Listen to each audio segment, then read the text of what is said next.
In today's video, I'm going to teach you how to connect Supabase MCP to Antigravity. This process is quite straightforward, but you'll want to follow along carefully to ensure everything is set up correctly. Let's dive right in. First, what you'll need to do is open your Antigravity desktop app. If you don't have it installed yet, make sure you download and install it from the official source to avoid any compatibility issues. Once you have the app open, you're going to look at the right-hand side of the interface. Here, you'll find the menu that houses many of the app's features. Now, what you're looking for is the Agent tab within this menu. This tab is crucial because it's where we'll be doing most of our setup today.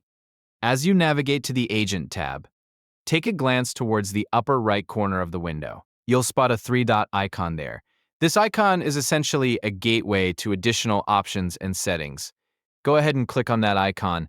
Once you do, you'll see a drop-down menu with various selections. Within this menu, you're going to look for the option labeled MCP servers. Clicking on the MCP servers is your next step. This will take you to a new section of the app where you can manage different server connections, and it's where we'll be setting up the connection to Supabase. In this new section, you'll notice a search bar or a search icon. Use this to search for Supabase. It's important to make sure you spell it correctly to avoid any confusion or errors in the search results. Once you've found Supabase in the list of available MCP servers, the next action is to click on it. This is where you'll initiate the installation process.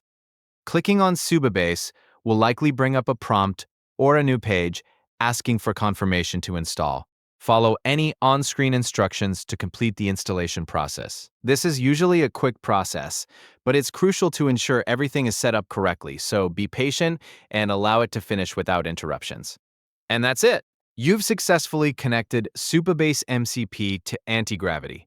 You should now have access to all the functionalities and integrations that this connection offers, enhancing your overall experience. Remember, if you encounter any issues during the process, checking the app's help section or reaching out to support can provide additional guidance. I hope this walkthrough has been helpful and that you feel confident in connecting Supabase MCP to Antigravity. Thank you for watching, and don't forget to like and subscribe for more tech tutorials.